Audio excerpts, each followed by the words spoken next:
여러분, 정말 의외로 이런 집에 사시는 분들이 많습니다. 이런 집은 그 집에 거주하는 사람의 기운이 아무리 좋아도 결코 그 기운을 발휘할 수가 없도록 만드는 집이에요.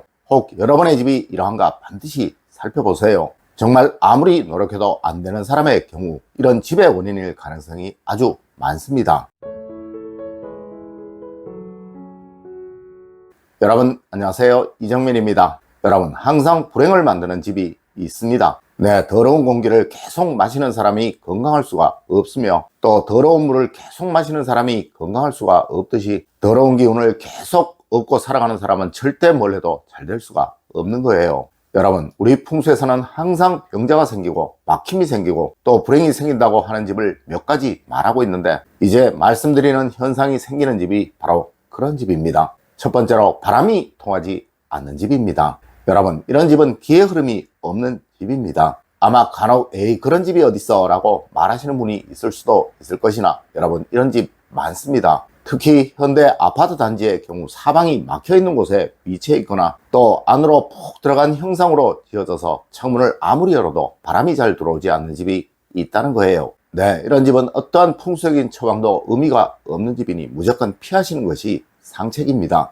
두 번째로, 습기가 많은 집은 항상 불행이 따르는 집입니다. 여러분, 집 중에서 가장 해로운 집이 바로 여름에 덥고 겨울에 추우며 또 습기가 많아서 곰팡이가 계속 생기는 집입니다. 네, 풍수라는 것은 사람이 살기 가장 적합한 조건의 집을 만들기 위한 학문인데, 그 집은 여름에 시원하고 겨울에 포근하며 마른 땅, 단단한 땅 위에 지어진 집을 말합니다. 네, 앞서의 조건과 정반대이죠. 맞습니다. 현대 아파트들은 급하게 공기를 맞추다 보니 미처 콘크리트가 다 마르기도 전에 내장을 한 경우가 참 많아요. 네, 이런 집은 무조건 집에 습기가 많고 곰팡이가 많이 생기게 마련입니다. 물론 이런 집에는 살지 않는 것이 최상이나, 이미 그런 집에 살고 계시다면 항상 창문을 열어 환기를 자주 시켜주시는 것 절대 잊지 마십시오. 네, 그래야 그 가족들 중에 병자가 생기지 않게 됩니다. 세 번째로, 있으면 안 되는 벌레가 계속 나타나는 집입니다. 여러분, 생기가 없는 집에 가장 많이 생기는 것이 바로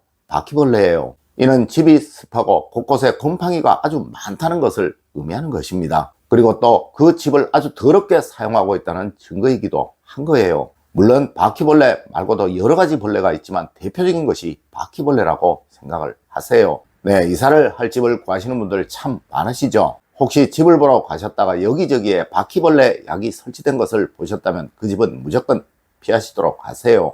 네 번째로, 집에서 하지 말아야 할 것을 하는 집은 항상 불행이 따르게 됩니다. 여러분, 이런 사람들이 있습니다. 항상 집에서 뭔가를 모신다고 물을 떠놓는 사람, 또 향을 피우는 사람, 그리고 정체불명의 미신적인 것들을 집안에 두는 사람들 말입니다. 네, 이런 집은 터가 아무리 좋아도 귀기가 생길 수밖에 없습니다. 여러분, 절대 생인이 사는 집에 사인이 들어올 수 있도록 해서는 안 되는 거예요. 특히 현관에는 사의 기운이 있는 그 무엇이라도 두시면 안 되는 것입니다. 혹 현관에 부적이나 부작 같은 것을 두신 분이 있으시다면 무조건 없애시도록 하세요. 그래야 그 가정은 불행이 없는 가정이 됩니다. 맞습니다. 이런 행동은 인위적으로 집을 흉가로 만드는 행동인 거예요.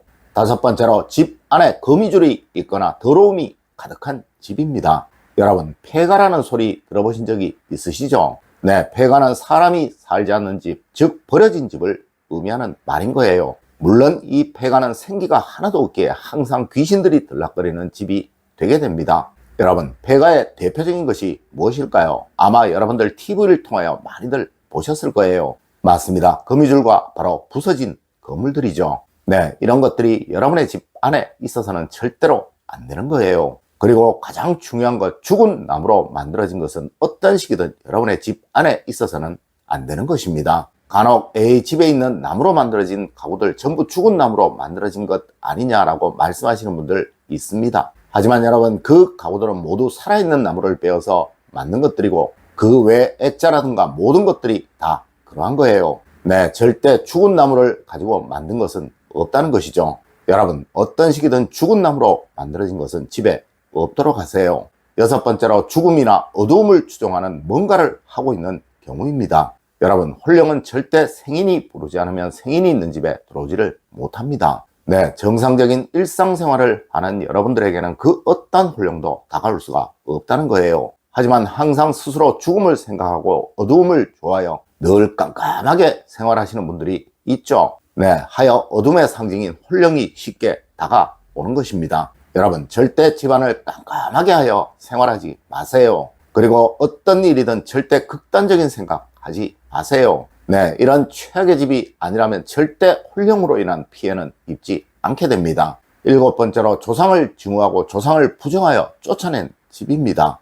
여러분, 절에 가면 입구에 사천왕상들이 있죠. 네, 그림이든 동상이든 반드시 있습니다. 그리고 교회나 성당에 가면 어디든 반드시 십자가가 보이죠. 네, 이것은 이곳이 성지임을 알리는 것이고 그 어떠한 악한 홀령도 다가오지 못하게 만드는 것입니다. 물론 여러분의 집에도 조상님이라는 수호신이 항상 머물고 있어요. 네, 조상님들은 인간사에 관여를 하지 못하지만 여러분의 집이 악한 홀령으로부터 범접받는 것을 지켜주고 계시다는 것이죠. 하지만 간혹 조상을 욕하고 저주하고 또 부정하는 사람들이 있습니다. 하여 그분들이 그 사람들 곁에 머물지를 못하는 것이고 또 그 집은 수호신이 없는 집이 되어 버리는 거예요. 여러분, 절대 부모님을, 조상님을 저주하거나 욕하지 마세요. 네, 정말 힘들었더라도 그냥 할 수 없었던 일이라고 생각하시고 조금이나마 그분들을 이해해 주시려고 노력하세요. 그러면 절대 여러분의 가정에는 이유 없는 불행이 생겨나지 않게 될 것입니다.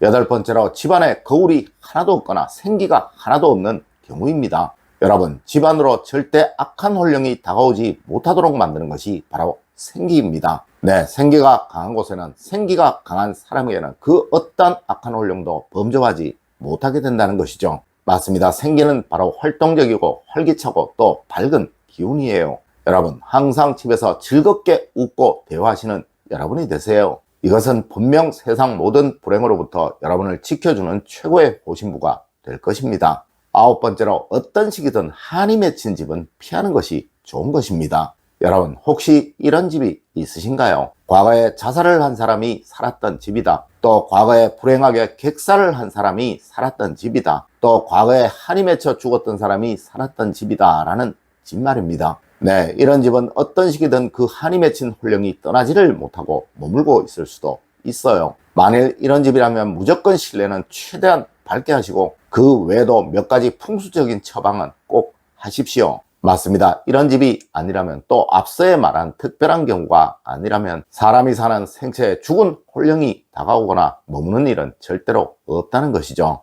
여러분, 오늘은 무슨 일이 있어도 집안에 두면 절대로 안 되는 것에 관한 이야기를 해드렸습니다. 오늘 제가 알려드린 이야기 여러분들 꼭 명심하시길 부탁드리며 오늘의 이야기를 마치도록 하겠습니다. 늘 올바른 학문과 올바른 지식을 여러분들께 전하도록 노력하겠습니다.